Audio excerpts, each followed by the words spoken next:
Hello guys, welcome to our channel Vikas education total solution of mathematics. साथियों, हम आपको पढ़ा रहे हैं मैथमेटिक्स रीट 2022 के लिए। ठीक है, मैंने रीट 2022 के लिए मैथ सब्जेक्ट की शुरुआत की है, जिसमें पहला चैप्टर मैंने लिया था घातांक चैप्टर मैंने आपको कंप्लीट करवाया है साथियों। फिर दूसरा मैंने लिया था, देखो पहले मैंने पढ़ा है आपको घातांक, फिर पढ़ाया है मैंने बीजीय व्यंजक।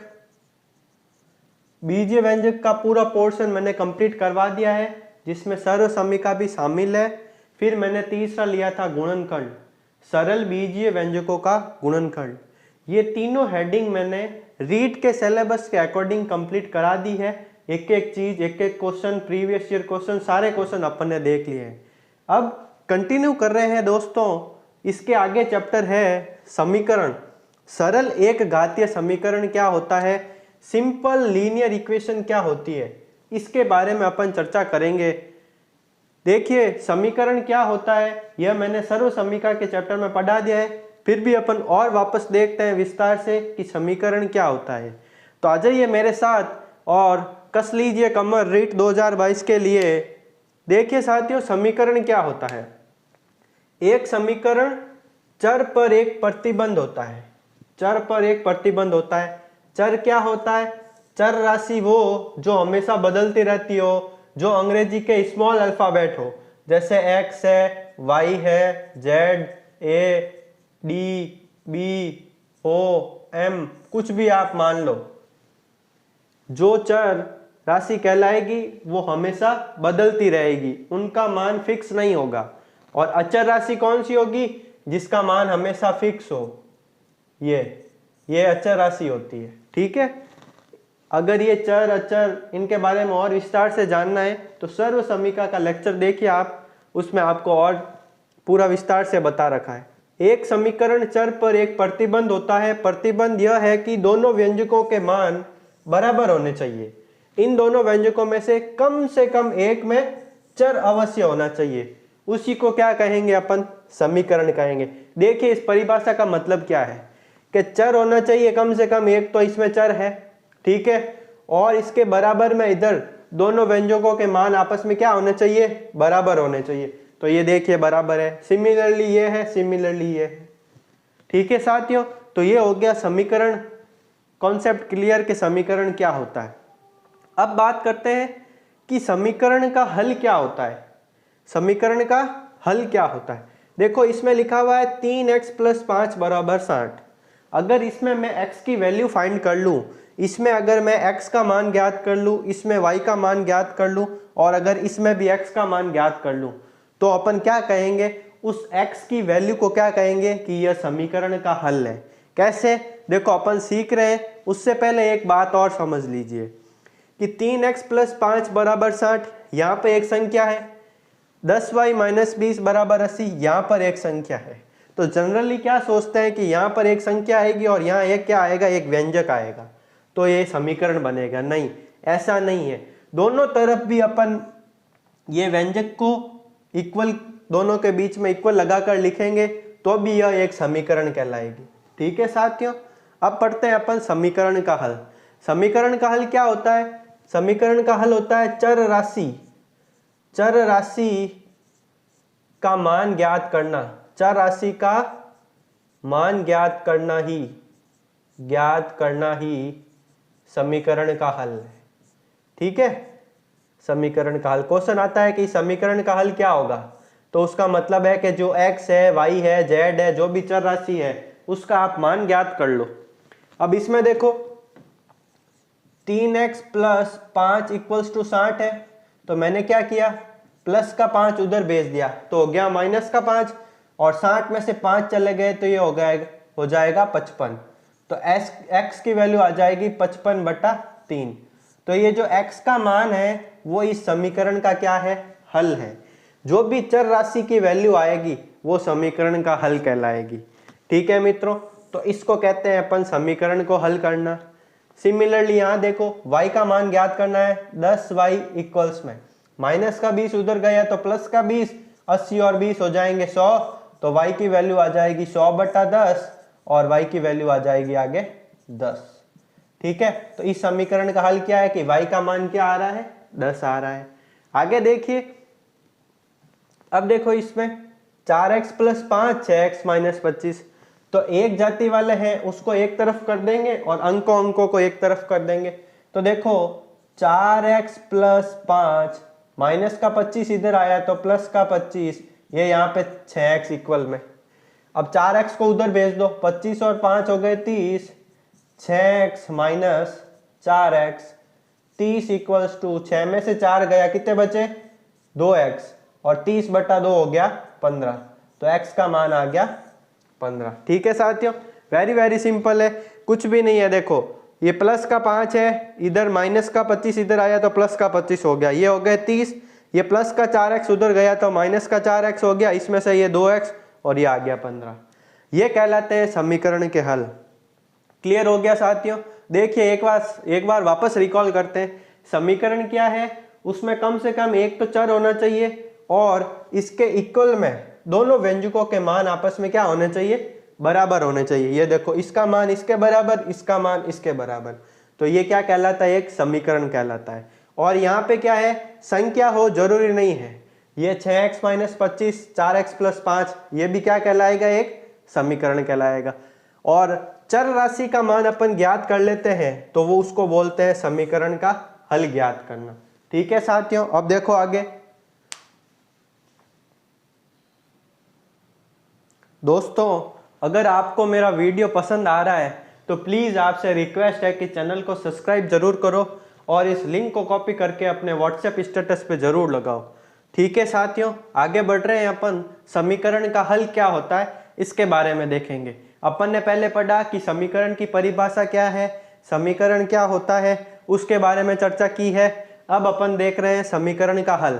उससे पहले 3 क्वेश्चन किए थे, अभी एक बेसिक सी इंफॉर्मेशन लेते हैं, फिर आगे एग्जाम के अकॉर्डिंग अपन क्वेश्चन करने वाले हैं। जिस भी बंदे को ये चीज़ें आती है वो थोड़ा सा धैर्य बना के रखें, आपको आगे अच्छी अच्छी चीज़ें करवाने वाला हूँ, अच्छे लेवल के क्वेश्चन करवाने वाला हूँ, तो बने रहिए मेरे साथ, जुड़े रहिए मेरे साथ और कीजिए रीड को क्रैक। देखिए आगे अब क्या करेंगे, इस समीकरण का हल ज्ञात करना है, मतलब x का मान ज्ञात करना है। तो देखो 5 आ गया एलसीएम, तो 5 से 5 कैंसिल हो जाता है, तो x प्लस कैंसिल कैसे हो जाता है, 5 का पहाड़ा बोलो, 5 कितनी बार आएगा, एक बार आएगा, उस एक को x से गुणा करोगे तो x ही जाएगा, प्लस x इक्वल्स में आ गया 40। ठीक है साथियों, अब देखो आगे x और x कितने हो गए, 2x/5 इक्वल्स टू 40। अब 5 यहाँ भाग में उधर गया तो क्या हो जाएगा, गुणा में हो जाएगा, तो हो गया 40 × 5, अरे हो गया 40 × 5। अब देखो x की वैल्यू आ जाएगी 40 × 5/2, तो 2 का पहाड़ा बोलो 40, 40 से ये कट गया 20, 2 दूनी 4 और 0 और 20 पंजे आ गया 100, तो x की वैल्यू क्या आ गई, 100 आ गई। ठीक है साथियों, वेरी वेरी सिंपल है। ये हो गया 2x/5, 40 को 5 से गुणा कर दिया तो 40 × 5 लिख दिया। अब 2 को इससे कट कर दिया तो आ जाएगा 20 और 20 पंजे आ गया 100। ठीक है, बहुत ही सिंपल है, समझते रहिए, आगे बढ़ते रहिए और अपनी तैयारी को जो है धीरे धीरे अप कीजिए। एक ही दिन में सारी चीजें करने की कोशिश करोगे तो वो चीज नहीं होने वाली है। धीरे धीरे एक टॉपिक से टारगेट बनाइए एक एक दिन का और पढ़ते रहिए। ठीक है, y/10 - 5 = 15 है, तो देखो y की वैल्यू कैसे फाइंड करोगे, y/10 = 15 माइनस का इधर आएगा प्लस में, तो क्या हो जाएगा y/10 = 20। ओके, अब 10 उधर चला जाएगा मल्टीप्लाई में, तो y की वैल्यू आ जाएगी 20 × 10 = 200, तो y की वैल्यू आ जाएगी 200। ओके, सिमिलरली यहाँ देखो, अब देखो यहाँ 3 और 2 है, तो 3 और 2 का एलसीएम आता है 6, 3 के पहाड़े में 6 2 बार और उस 2 को x से गुणा कर दो तो 2x, प्लस 2 के पहाड़े में 6 3 बार, 3 × 5 हो जाता है 15। ठीक है, और ये आ गया 3/2। अब वज्र गुणा कर दो, इसको इससे, इसको इससे, क्रॉस मल्टीप्लाई। ठीक है, अब देखो 2 का 2 से गुणा करेंगे तो 2 दूनी 4x प्लस 15 दूना 30 और 6 3 18। अब देखो 4x इक्वल्स टू, ये हो गया 18 माइनस का 30, तो x की वैल्यू आ जाएगी 18 माइनस 30, माइनस की संख्या बड़ी है तो आंसर किस में आएगा, माइनस में आएगा। कितने बच जाएंगे, 12/4, तो 4 से ये 12 चले गए 3 बार, तो आंसर क्या आया, माइनस का 3। तो x की वैल्यू इसमें क्या आ गई, माइनस का 3 आ गई। ठीक है साथियों, आगे बढ़े। देखो x/3 + 1 = 7/2 है, तो क्या करेंगे, x/3 7/2 प्लस का 1 माइनस का 1।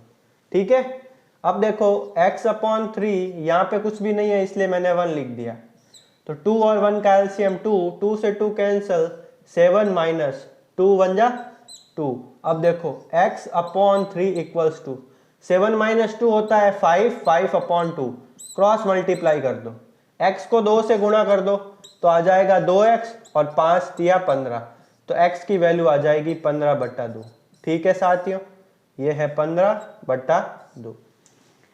ये जो सारे क्वेश्चन हैं इनको कहते हैं समीकरण का हल। समीकरण का हल मतलब जो भी अपने पास चर राशि दे रखी है, जो भी क्या दे रखी है, चर राशि दे रखी है, उसका मान ज्ञात कर लो, वो होता है समीकरण का हल। अब देखो आगे और क्या चीजें आती है, देखते हैं। देखिए अब समीकरण के रूप में लिखना है, जो भी क्वेश्चन दे रखा है इनको अपन समीकरण के रूप में लिखना सीखेंगे। ये क्या है, एक शुरुआत है बेसिक सी, फिर ये 3-4 लाइनें मिलके क्या करेगी, एक क्वेश्चन बना देगी और आपको उसको सॉल्व करना पड़ेगा। तो देखो पहले एक एक लाइन सॉल्व करते हैं, फिर एक अच्छा सा क्वेश्चन लेते हैं।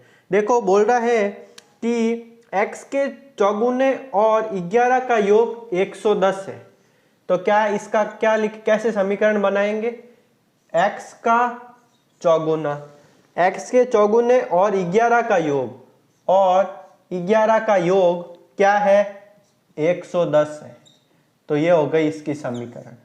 ठीक है साथियों, आगे क्वेश्चन आएंगे उसमें ऐसी कैसी लाइन आएगी, तो आपको इस फॉर्म में लिखना आना चाहिए कि x का चौगुना और 11 का योग 110 आ गया। यदि किसी संख्या के 6 गुने में से आप 5 घटाएं, यदि किसी संख्या मतलब x, किसी संख्या मतलब x, यदि किसी संख्या के 6 गुने में से आप 5 घटाएं तो क्या प्राप्त होगा, 7 प्राप्त होगा। है तो वेरी वेरी सिंपल, बस इस लैंग्वेज को समझना है आपको कि क्वेश्चन क्या कह रहा है। तो ये इसका आ गया, m का 1/4 7 से 3 अधिक है, ये ध्यान से देखना, देखो m का 1/4, ये है m, इसका हो गया 1/4, m का 1/4, ये जो है वो 7 से 3 अधिक है, ये 7 से 3 अधिक है। ये लाइन जो है इसको समझना साथियों, m का 1/4 7 से 3 अधिक है, मतलब प्लस का 3 हो गया। ठीक है, अब देखो किसी संख्या के 1/3 में, किसी संख्या के मतलब x के 1/3 में मतलब 1/3, किसी संख्या के 1/3 में 8 जोड़ने पर अगर 8 जोड़ देते हैं तो क्या प्राप्त होता है, 12 प्राप्त होता है। तो ये चीज हो गई समीकरण बनाना। जो लैंग्वेज दे रखी है उस लैंग्वेज से अपन समीकरण कैसे बनाएंगे ये अपन ने सीखा है। अब देखो आगे क्वेश्चन है, पहले एक सिंपल क्वेश्चन देखेंगे, फिर ये थोड़ा अच्छा लेवल का क्वेश्चन देखेंगे। डैनी के पिता की आयु डैनी की आयु के 3 गुने से 5 वर्ष अधिक है, तो डैनी के पिता की आयु 44 वर्ष है, तो डैनी की आयु ज्ञात करो। देखो जो मैंने पहले बताया था कि इस लाइन को समीकरण के रूप में लिखो, अब वो क्वेश्चन के फॉर्म में ऐसे आती है। देखो डैनी के पिता की आयु डैनी की आयु के 3 गुने से, तो मैंने मान लिया डैनी की जो आयु है वो x है। ठीक है, अब डैनी का जो पिता है ये आ गया पिता की आयु डैनी के आयु से 3 गुने से 5 वर्ष अधिक है। कितने वर्ष अधिक है, 5 वर्ष अधिक है। भाई इसके पिता की आयु डैनी की आयु के 3 गुने से 5 वर्ष अधिक है, ये हो गया समीकरण। अब ये बोल रहा है कि डैनी के पिता की आयु कितनी है, 44 वर्ष है। तो पिता की जगह कितने क्या लिख देंगे, 44 वर्ष, 3x + 5। तो बताओ डैनी की आयु क्या होगी, डैनी की आयु क्या है, x है। तो इस समीकरण का हल ज्ञात कर लो, मतलब x का मान ज्ञात कर लो। तो 44 में से 5 घटा दो, क्योंकि ये प्लस का 5 इधर आ जाएगा, प्लस का 5 इधर आ जाएगा तो माइनस का 5 हो जाएगा। ठीक है, ये 44 माइनस का 5 = 3x। ठीक है साथियों, अब देखो 44 में से 5 घटा दो तो कितने आएंगे, 39 = 3x, और 39/3 x आ जाएगा। तो 3 एकम 3, 3 तिया 9। तो डैनी की उम्र कितनी है, 13 साल का है डैनी। अरे डैनी कितना साल का है, 13 साल का है। तो ये हो गया इस थ्योरी को इस सरल रेखीय समीकरण में बनाना। ठीक है, अब देखो इस क्वेश्चन को कैसे सॉल्व करोगे, ये भी बहुत आसान है, बस लैंग्वेज को समझो और क्वेश्चन को हल करो। वेरी वेरी सिंपल क्वेश्चन है। देखो ये आप एसएस ले लीजिए इसका, या वीडियो को पॉज करके नोट डाउन कर लो। ठीक है, अब देखो इस क्वेश्चन को सॉल्व करते हैं अपन। इस क्वेश्चन को सॉल्व करते हैं, देखना पढ़ना ध्यान से कि इस समय मतलब वर्तमान समय में पिता की उम्र पुत्र की उम्र की 5 गुनी है। तो वर्तमान समय में क्या है कि पिता की उम्र जो है वो पुत्र की उम्र की 5 गुनी है। तो मैंने क्या मान लिया, वर्तमान में पुत्र की आयु है x वर्ष। कितनी है, x वर्ष है। तो ये हो जाएगा 5 × x। पिता की उम्र पुत्र की उम्र की 5 गुनी है, ये पुत्र की उम्र की 5 गुना हो गई पिता की आयु। ठीक है साथियों, अब आगे पढ़ो। 3 वर्षों बाद पिता की उम्र, अब ये लाइन क्या कह रही है, 3 वर्षों बाद पिता की उम्र। 3 वर्षों बाद मतलब 3 वर्ष ऐड करना है। तो पिता की उम्र 3 वर्ष बाद क्या हो जाएगी, 5x + 3 हो जाएगी। अरे हो जाएगी ना। तो बताओ पुत्र की उम्र 3 वर्ष बाद कितनी हो जाएगी, अभी वर्तमान में x साल का है, तो 3 साल बाद कितने का हो जाएगा, x + 3 का हो जाएगा। अरे हो जाएगा ना। अब देखो 3 वर्षों बाद पिता की उम्र पुत्र की उम्र की 4 गुना होगी। तो ये पिता की उम्र जो है वो पुत्र की उम्र की, यह है पुत्र की उम्र की 4 गुना होगी। तो बताइए पिता एवं पुत्र की आयु क्या है वर्तमान में। तो इस समीकरण को हल कर लो। देखो 5x + 3 = 4x + 4 तिरिया 12। 5x में से 4x चले गए तो 1x बच गया, और 12 में से 3 चले गए तो ये हो गया 9। तो जो x है, जो पुत्र है, उसकी वर्तमान आयु आ जाएगी 9 वर्ष। कितनी आ जाएगी, 9 वर्ष। और इधर देखो x का मान 9 यहाँ पुट कर देंगे तो 5 × 9 = 45 ईयर, ये आ जाएगा इस पिता की आयु। ठीक है साथियों, वेरी वेरी सिंपल है। जैसे मैंने इस थ्योरी को समीकरण बनाना सिखाया है, वैसे जो लैंग्वेज है उसको आप ऐसे समीकरण बना दो, और ऐसे जैसे जैसे क्वेश्चन कह रहा है वैसे जैसे 3 साल यहाँ ऐड किया है वैसे ऐड करते रहो। बहुत ही आसान चैप्टर है, बने रहिए मेरे साथ और कीजिए रीट को क्रैक। अब देखो आगे क्वेश्चन देखते हैं, और देखिए क्वेश्चन है, एक दुकानदार 2 प्रकार की पेटियों में आम बेचता है। पर कितने प्रकार की पेटियां हैं, 2 प्रकार की पेटियों में आम बेचता है। ये पेटियां छोटी और बड़ी है। एक बड़ी पेटी में 8 छोटी पेटियों के बराबर आम और 4 खुले आम आते हैं। 4 खुले आम आते हैं। प्रत्येक छोटी पेटी में आमों की संख्या बताने वाला एक समीकरण बनाओ, और दिया गया है कि बड़ी पेटी में आमों की संख्या 100 है। देखिए लैंग्वेज ज्यादा होने से क्वेश्चन कोई टफ नहीं होता है, वेरी वेरी सिंपल है क्वेश्चन। देखो दुकानदार के पास 2 पेटियां हैं, एक बड़ी पेटी है और एक छोटी पेटी है। ठीक है, अब ये कह रहा है कि एक बड़ी पेटी में 8 छोटी पेटियों के बराबर आम। तो मैंने क्या मान लिया कि छोटी पेटी जो है, छोटी पेटी में जो आम आते हैं वो m आम आते हैं, ये मैंने मान लिया। तो बोल रहा है बड़ी पेटी में, एक बड़ी पेटी में, तो मैंने क्या किया, यहां पर लिख दिया बड़ी पेटी। बड़ी पेटी में 8 छोटी पेटियों के बराबर आम, तो 8 छोटी पेटियों के बराबर आम और 4 खुले आम आते हैं, और 4 खुले आम आते हैं। प्रत्येक छोटी पेटी में आमों की संख्या बताने वाला एक समीकरण बनाओ। दिया गया है कि एक बड़ी पेटी में आमों की संख्या कितनी है, 100 है। तो बड़ी पेटी में आमों की संख्या कितनी है, 100, 8m प्लस 4। तो बताइए छोटी पेटी में आम की संख्या कितनी होगी, 100 में से 4 माइनस कर दो तो ये आ जाएगा 96 इक्वल्स टू 8।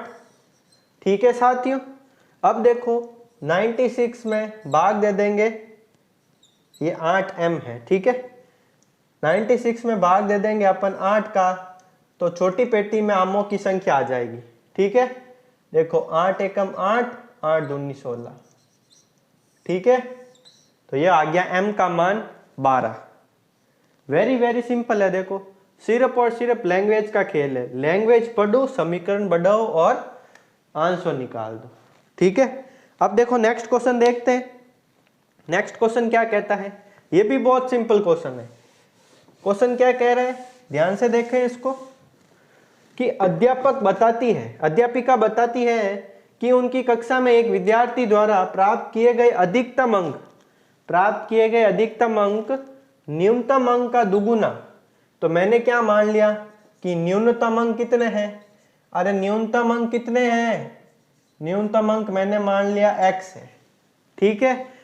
तो अधिकतम अंक बोल रहा है कि अधिकतम अंक जो है वो न्यूनतम अंक का दुगुना धन 7 है, और प्राप्त किए गए अधिकतम अंक जो है वो 87 है। तो बताइए न्यूनतम अंक क्या है, मतलब x क्या है। तो 87 में से 7 माइनस कर दो तो आ जाएगा 80, और 80 में 2 का भाग दे दो तो आ जाएगा 40। तो न्यूनतम अंक क्या है, 40 है। देखिए और क्वेश्चन करते हैं, सरल रेखीय समीकरण के और क्वेश्चन देखते हैं। क्वेश्चन है, एक समद्विबाहु त्रिभुज में शीर्ष कोण प्रत्येक आधार कोण का दुगुना है। तो प्रत्येक कोण का अपन को मान ज्ञात करना है। अब समद्विबाहु त्रिभुज पता है क्या होता है, समद्विबाहु त्रिभुज ऐसा त्रिभुज जिसकी 2 भुजाएं आपस में बराबर हो और तीसरी इसके आधार पर दोनों कोण, आधार पर बनने वाले दोनों कोण आपस में बराबर होते हैं, वो कहलाता है समद्विबाहु त्रिभुज। ये कह रहा है कि इसके शीर्ष पर जो कोण बन रहा है ये वाला, जैसे ये मैंने लिखा A, B और C, जो शीर्ष पर कोण A है वो प्रत्येक आधार कोण का दुगुना है। आधार पर जो कोण बन रहे हैं उनका दुगुना है। तो मैंने मान लिया कि आधार पर यहाँ पर ये कोण x बन रहा है, तो ये भी कोण x होगा, क्योंकि ये दोनों इक्वल होंगे। इक्वल क्यों होंगे, क्योंकि समद्विबाहु त्रिभुज है। समद्विबाहु त्रिभुज की प्रॉपर्टी क्या है कि अगर ये इसकी 2 भुजाएं बराबर होगी और इसके आधार वाले दोनों कोण आपस में बराबर होंगे। क्वेश्चन कह रहा है कि ये जो कोण A है वो इस कोण का दुगुना है। प्रत्येक आधार कोण का क्या है, दुगुना है। तो ये प्रत्येक आधार कोण का दुगुना आ गया कोण A, ठीक है। अब बताओ त्रिभुज के तीनों कोणों का योग क्या होता है, कोण A प्लस कोण B प्लस कोण C की वैल्यू कितनी है, 180 डिग्री होती है, अरे होती है ना। अब देखो कोण A का मान क्या है, 2x है, प्लस कोण B का मान क्या है, x है, कोण C का मान x इक्वल टू 180। अरे हाँ कि ना, समझ में आ रहा है। अब देखो 2x और 1 3x और 1 4x, तो 4x इक्वल टू 180, तो x का मान आ जाएगा 180/4। तो 4 चौक 16 और 4 पंजे 20, ठीक है। तो x का मान क्या आ गया, 45। ये आ गया 45, ये आ गया 45 और ये आ गया 90, ठीक है साथियों। A का मान 90 है, B का मान 45 है, C का मान 45 है। ये हमने जो है सरल रेखीय समीकरण से रिलेटेड इसका पूरा इंट्रोडक्शन पार्ट कंप्लीट किया है। इसके रिलेटेड क्वेश्चन देखे हैं, थ्योरेटिकल जो भी पोर्शन है उससे समीकरण कैसे बनाते हैं वो अपन ने सीखा है, एग्जाम में आने वाले क्वेश्चन सीखे हैं। ठीक है साथियों, अगर आपको ये वीडियो पसंद आया है और आपकी नॉलेज इंप्रूव हुई है तो प्लीज़ चैनल को सब्सक्राइब करो और इसके लिंक को कॉपी करके अपने स्टेटस पे जरूर लगाओ। ठीक है साथियों, मिलते हैं अगले वीडियो में। इसी चैप्टर को अपन कंटिन्यू करेंगे जिसमें अपन आगे पढ़ने वाले हैं जो रेखीय समीकरण होते हैं ना, दो चरों वाले रेखीय समीकरण, दो चरों वाले जिसमें x और y दोनों आएंगे। आज जो पढ़े उसमें ओनली फॉर x चर था, अब आगे जो कल पढ़ेंगे वो दो चरों वाले रेखीय समीकरण पढ़ेंगे। ठीक है दोस्तों, धन्यवाद।